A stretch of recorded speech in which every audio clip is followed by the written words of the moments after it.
this example video, we're going to look at review exercises 14-3 and 14-4. So it says on January 1st, Lightfoot Corporation issues a 10% 5-year bond with a face value of $275,000 when the effective interest rate is 9%. Interest is to be paid semi-annually on June 30th and December 31st. And they want us again to prepare the calculations to prove that the selling price of the bond is $285,880.07. Before you ever do anything in terms of calculating the selling price of a bond, always compare what the contract rate is. So that means whatever that stated rate is in the contract is compared to what the effective rate of interest is, in this case, the 9%. When the contract rate is greater than the effective rate, or what's known as the market rate of interest, there is going to be a premium, meaning that we're going to sell the bond for more than the face value. When the contract rate is less than the effective or market rate of interest, we sell that bond at a discount or an amount less than the face value. So before you ever do your calculations, you should determine whether you believe that it should be a discount or a premium. So we know that our contract rate is greater than our effective rate, which means that it should come out to a premium that we are selling these bonds for. So again, it's a 5-year bond with an effective interest rate of 9%. So we need to figure out the periods and the interest that we're going to be looking at. It's a 5-year bond. We pay interest semi-annually. So that means we have 10 interest payments that we are going to make. So our periods are 10. The interest, this is the time that we use the effective interest rate that we have. They told us the effective interest rate is 9%. Again, all of your interest amounts, interest rates are expressed in annual terms. So we are paying interest semi-annually. So we have to cut that in half. So our interest that we're going to be using is 4.5% when we're doing our calculations. So present value of our face value. So our face value is $275,000. And then we have to go to our present value tables, and we go to our present value of a dollar table. It's doing a present value of a dollar because a dollar is a lump sum. And the amount that we're paying back at the end of that 5 years is the face value, and that face value is a lump sum. I'm not paying back that $275,000 over a 5-year period. I'm paying interest over 5 years, but that $275,000 will be paid back in one lump sum at the end of 5 years.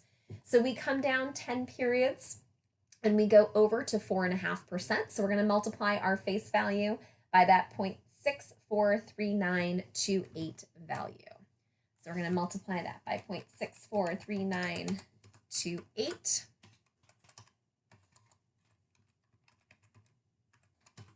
So the face value of our bond currently, the present value, is $177,080.20. So we need to figure out how much in interest we are contractually obligated to pay to these bondholders every 6 months. So $275,000 is the face value. We multiply it by that contract or stated rate of interest of 10%. And again, that's an annual amount, and we're paying interest semi-annually. So we have to cut that in half. So every 6 months, we have to pay them $13,750 in interest. So present value, $13,750, and we have to use our present value of an annuity table because it's a series of equal payments made on set dates. So again, we come down 10 periods over to 4.5%. So we're going to multiply that $13,750 by 7.912718.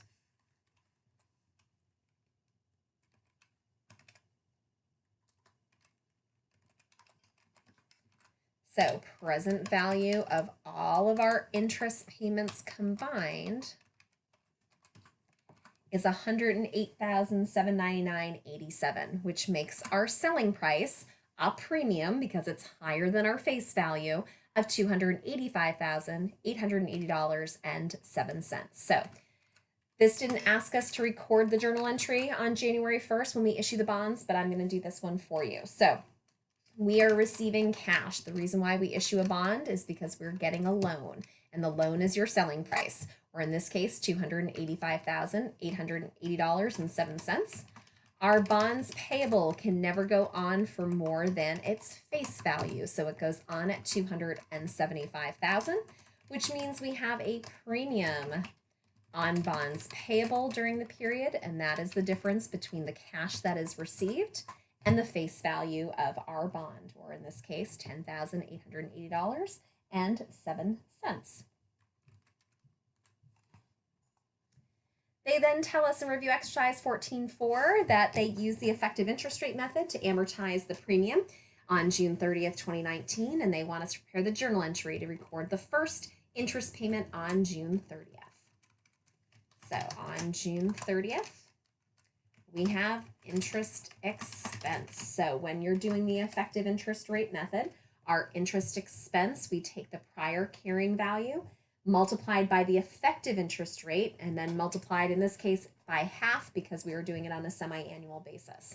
So in order to get to our carrying value, we look at the two values here. So our premium plus that bonds payable. So that gets us to that same selling price value of $285,880.07.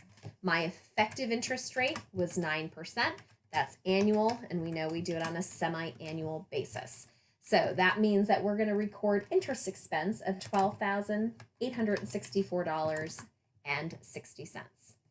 We know that we are, in fact, required to pay cash right here of $13,750. So notice that we're recording less interest expense than the amount of cash that we're actually paying to the bondholder. Reason for that is when we issued the bond, we received more than what that face value was. So we got $10,000 extra on January 1st because we sold the bond at a premium, because we said that we're going to give them more interest than what other similar bonds are offering. We're giving 10% when similar bonds are offering 9%. So since we are going to give them back less over time, we're going to give them that $275,000 when we're comparing a lump sum to a lump sum. We have to reduce that premium on the bonds payable. My carrying value is higher than the face value. So every interest payment, we have to start reducing that premium on bonds payable so that by the maturity date or the due date of that bond, the premium on bonds payable is at zero, and the only thing left to pay off is the $275,000 face value. So we subtract the two values, and we're going to reduce our premium on bonds payable by $885.40.